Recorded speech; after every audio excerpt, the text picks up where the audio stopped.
যেই নবী তার জিন্দেগির সুখ সুখ ঐশ্বর্য উম্মতের জন্য বিলীন করে দিয়েছেন। সুবহানাল্লাহ।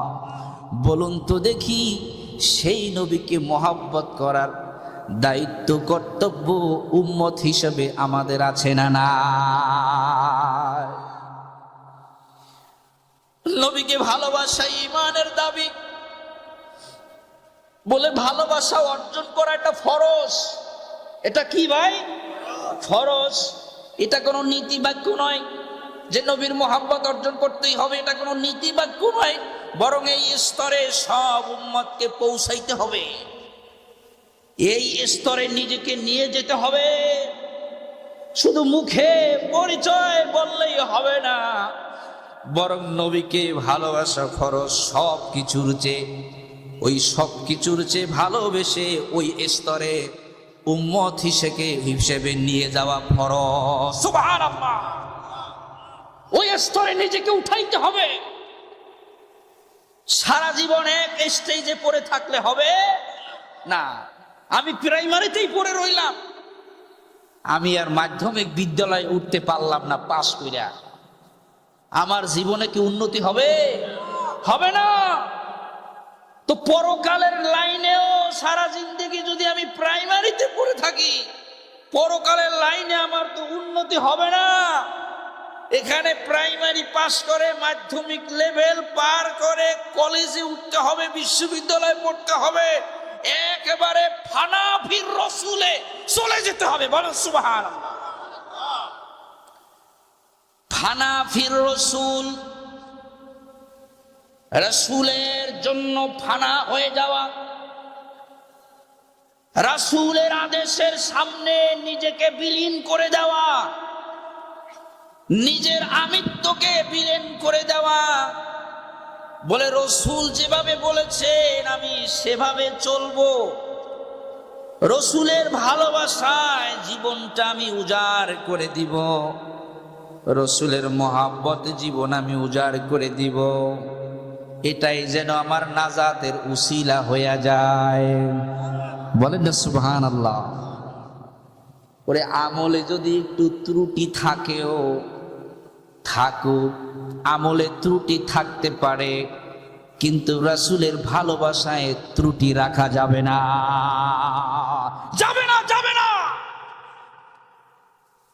আমলে ত্রুটি যদি থাকেও, বুখারী শরীফের হাদিসে এসেছে,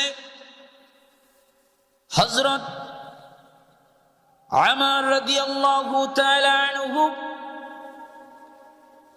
বর্ণনা করেন, রাসূলের যুগে এক ব্যক্তির নাম ছিল আব্দুল্লাহ। আন্না রাজুলান কানা ইসমুহু আব্দুল্লাহ। এক ব্যক্তির নাম ছিল আব্দুল্লাহ। কি নাম ছিল? জোরে বলেন, কি নাম? আব্দুল্লাহ। তিনি রাসূলুল্লাহ সাল্লাল্লাহু আলাইহি সাল্লামকে হাসাইতেন। সুবহানাল্লাহ।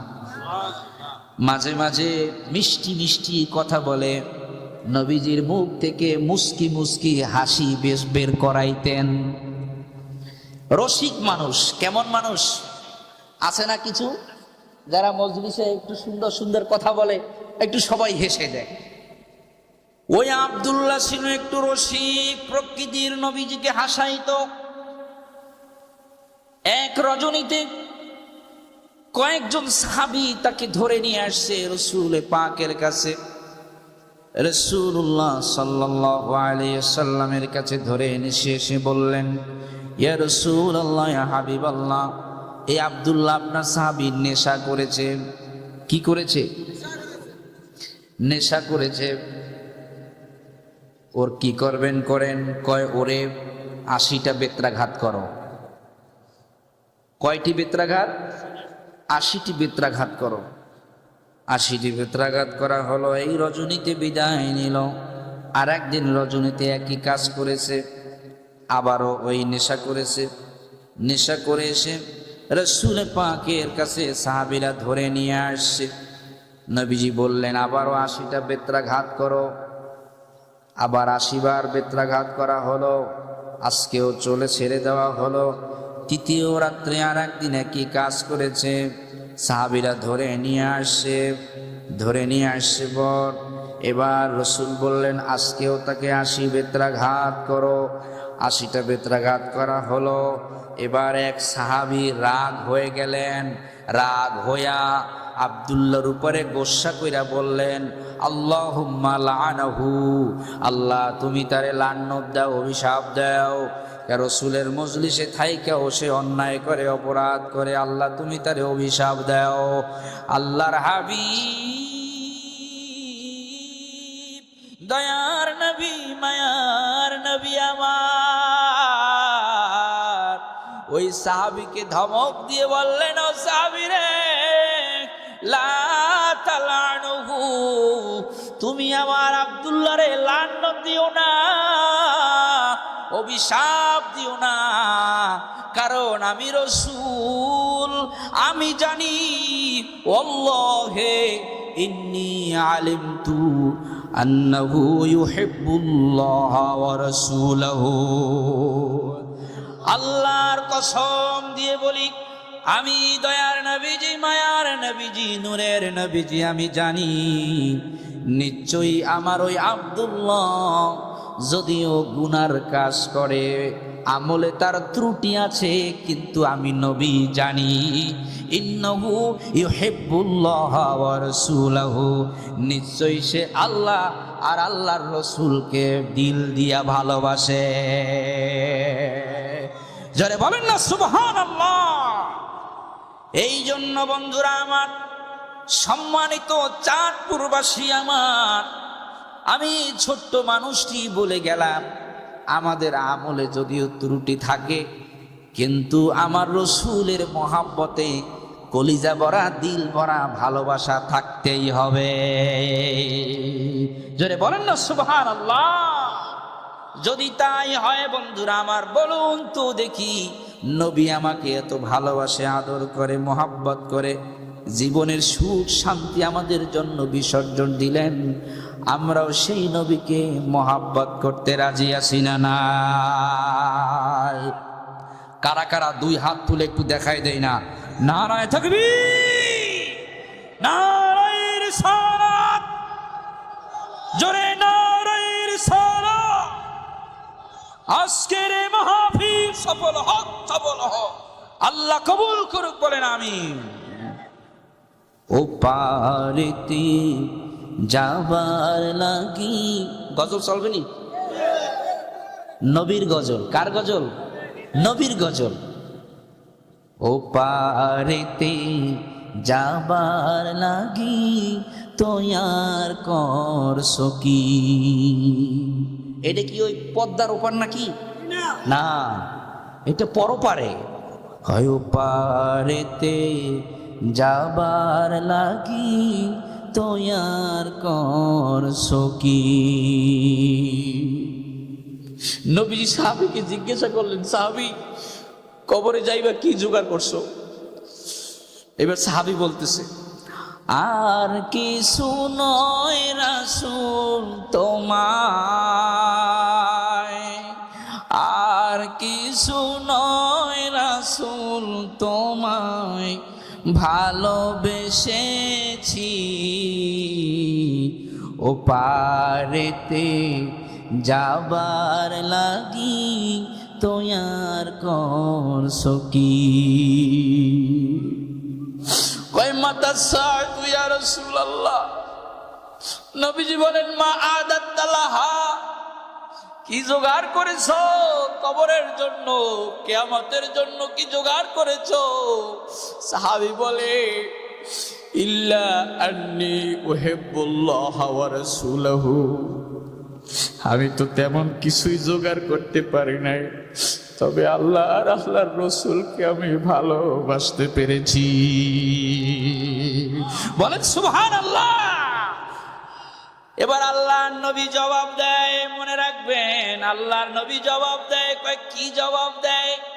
হযরত আনাস রাদিয়াল্লাহু তাআলা আনহু বলেন, হযরত আনাস রাদিয়াল্লাহু তাআলা আনহু বলেন, এই জবাবটি শুনিয়া সাহাবীরা এত বেশি খুশি হয়েছে, সুবহানাল্লাহ বলেন। এই জবাবটা শুনিয়া সাহাবীরা এত বেশি খুশি হয়েছে, কয় আমি ইসলাম গ্রহণের পরে সাহাবীদেরকে এত বেশি খুশি হইতে কোনোদিন আর দেখি নাই। বলেন না সুবহানাল্লাহ। নবী বলেন, আল মারউ মা'a মান আহাব্বা ইন্নাকা মা'a মান আহবাবতা। যে যাহাকে, নবীর কথা কবির ভাষায় কয়, যে যাহাকে ভাসলো ভালো তার সাথে তার হাসর হলো। যে যাহাকে ভাসলো ভালো তার সাথে তার হাসর হলো। ওই নবীজিকে ভাসলে ভালো, ওই নবীজিকে ভাসলে ভালো, জান্নাতে যাবি ও পারেতে। বলেন, ও পারেতে যাবার লাগি তৈয়ার করছো কি, ও পারেতে যাবার লাগি তৈয়ার করছো কি। আর কিছু নয় রাসূল তোমার, আর কিছু নয় রাসূল তোমায় ভালোবেসেছি, কবরেতে যাবার লাগি তৈয়ার করছো কি।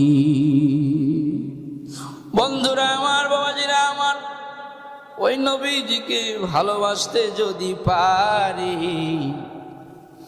আমরা আদনা উম্মত হইয়াও নবীজির সাথে জান্নাতে থাকতে পারবো। এর চেয়ে বড় সুসংবাদ আর কিছু হতে পারে না।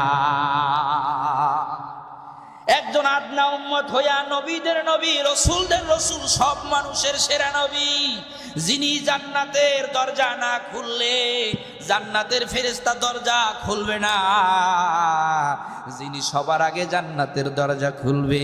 সুবহানাল্লাহ বলেন।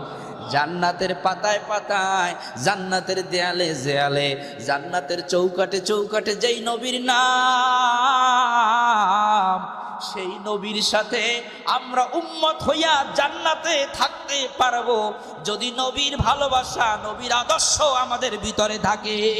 বলেন না সুবহানাল্লাহ। এর চেয়ে বড় সুসংবাদ আর কি হইতে পারে? নবী আমার আপন হবে জান্নাতে, নবী আমার বন্ধু হবে কবরে। আমাদের আর কোনো ভয় আছে বলেন? একটু সম্বল জোগাড় করতে হবে। কি বলেন, রাজি আছি না? এই সুযোগটা যেন আমি পাই, এজন্য একটু কাজ করে যেতে হবে। নবীর ভালোবাসার কাজ আমাদের করতে হবে। নবী যেটা ভালোবাসে আমরাও সেটা ভালোবাসবো। কি বলেন, পারা যাবে না?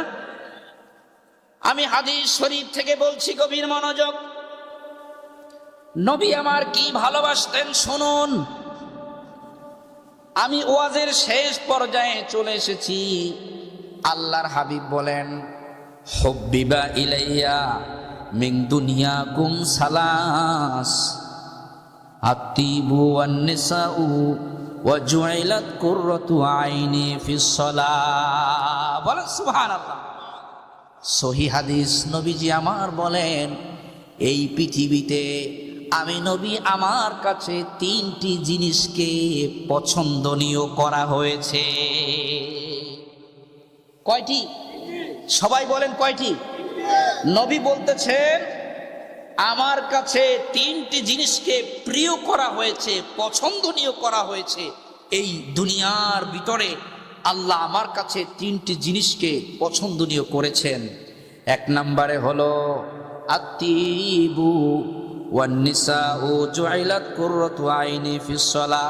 এক নাম্বার হলো সুগন্ধি। সুবহানাল্লাহ বলেন।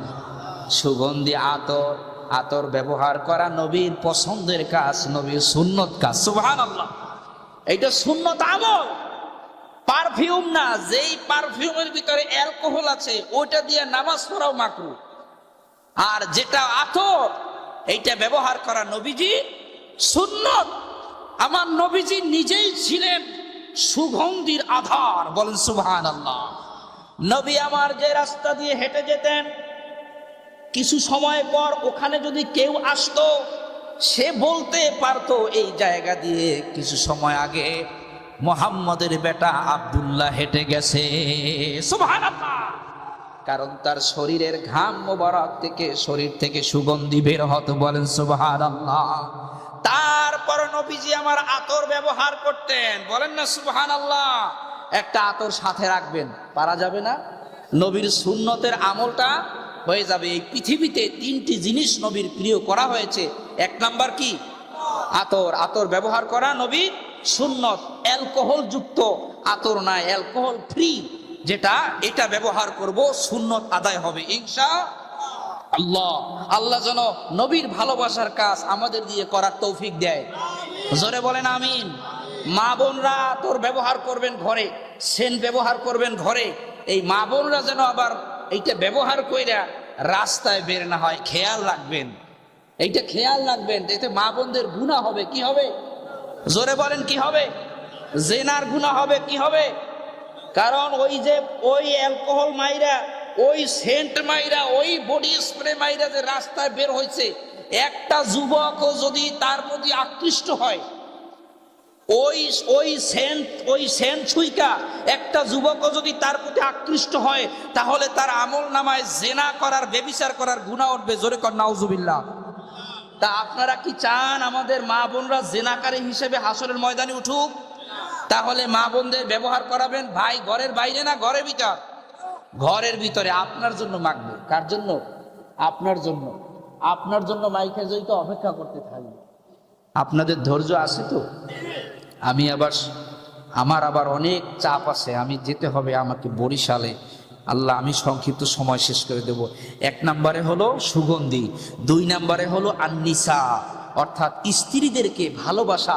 এটা আল্লাহ আমাকে শিক্ষা দিয়েছেন, বলেন সুবহানাল্লাহ। নবী বলতেছেন স্ত্রীদেরকে ভালোবাসা, এটা আল্লাহ আমাকে শিক্ষা দিয়েছেন। আমার কাছে প্রিয় করা হয়েছে স্ত্রীদেরকে, আমি যেন আমার বিবিদেরকে ভালোবাসি, আমার স্ত্রীদেরকে যেন আমি ভালোবাসি, মোহাব্বত করি। কিল দেওয়া আল্লাহ শিখায় নাই আমাকে। নবীজি কোনোদিন কোনো স্ত্রীর গায়ে হাত দেয় নাই, হাত তোলে নাই। প্রিয় হাজিরিন, এই যে স্ত্রীর প্রতি মোহাব্বত, ভালোবাসা, এটা যেন আমরা সবাই অর্জন করতে পারি, বলেন আমিন। আপনি যদি আপনার স্ত্রীকে 100% মোহাব্বত করেন, ভালোবাসেন, আপনার স্ত্রী অন্য পর পুরুষের দিকে নজর দিবে না, নজর দিবে না। যদি আপনার ভালোবাসাটা নিট অ্যান্ড ক্লিন ভালোবাসা, আপনার এক স্ত্রীর প্রতি আপনার নজর থাকবে, বাহিরে কোনো পরস্ত্রীর দিকে আপনার নজর থাকবে না। আপনি পরকিয়া করবেন না, আপনি পরকিয়া করবেন না, পরস্ত্রীর দিকে নজর দিবেন না। ওই স্ত্রী শুধু আপনাকেই ভালোবাসবে, আর আপনার নজর থাকবে অন্যদিকে, ওই স্ত্রীও অন্যদিকে নজর দিবে। কথা বলেন ঠিক না ঠিক? এই জন্য রাসূল বলেন স্ত্রীদেরকে ভালোবাসা। আল্লাহ আমাকে শিক্ষা দিয়েছেন, স্ত্রীদেরকে আমার কাছে প্রিয় করা হয়েছে। 3 নম্বরে নবীজি বলেন ওয়াজুইলাত কুররাতু আইনি ফিস সালাহ, আর আমার চোখের শীতলতা করা হয়েছে নামাজের ভিতরে, বলেন সুবহানাল্লাহ। নামাজকে আমার প্রিয় করা হয়েছে। নামাজের জন্য আল্লাহ রাব্বুল আলামিন মসজিদ তৈরি করেছেন। আল্লাহর ঘরের সাথে সম্পর্ক রেখে পৃথিবীর চতুর্দিকে, বাইতুল্লাহ শরীফের চতুর্দিকে মসজিদ নির্মাণ হয়েছে, বলেন সুবহানাল্লাহ। আল্লাহর হাবিব সাল্লাল্লাহু আলাইহি ওয়াসাল্লাম এজন্য মসজিদকে ভালোবাসতেন, কারণ মসজিদে আসলে আল্লাহর ওলি হওয়া যায়, বলেন সুবহানাল্লাহ। দয়ার নবী, মায়ার নবী বলেন কাল কিয়ামতের ময়দানে যখন আল্লাহর আরশের ছায়া ব্যতীত কোনো ছায়া থাকবে না, ইয়াউমা লা যিল্লা ইল্লা যিল্লা আরশিল্লাহ, সেদিন আল্লাহ পাক রব্বুল আলামিন 7 শ্রেণীর মানুষকে তার আরশের নিচে জায়গা দিবেন। তার ভিতরে এক শ্রেণীর লোক হলো ওই সমস্ত মুমিন ব্যক্তিরা যাদের কলবগুলো আল্লাহর ঘর মসজিদের সাথে লটকানো থাকে। বলেন সুবহানাল্লাহ। ওয়ারাজুলুন কলবুহু মুআল্লাকুম বিল মসজিদ ইযা খারাজা মিনহু হাত্তা ইয়াউদা ইলাইহি। যেই মানুষগুলোর অন্তরখানা আল্লাহর ঘর মসজিদের সাথে লাগানো থাকে তারা ওই কাল কিয়ামতের দিন আল্লাহর আরশের ভিআইপি খানার মেহমান হবেন। বলেন না সুবহানাল্লাহ। আল্লাহর ভিআইপি খানার মেহমান হতে চাই কি চাই না? হাসরের ময়দানে আল্লাহর ছায়ার নিচে যদি জায়গা পাইতে চাই তাহলে আল্লাহর ঘরকে হৃদয় দিয়ে ভালোবাসবেন, মহাব্বত করবেন। আমার আল্লাহর রসুল নবীজি আমার, তিনিও আল্লাহর ঘরকে মহাব্বত করতেন, ভালোবাসতেন। সুবহানাল্লাহ।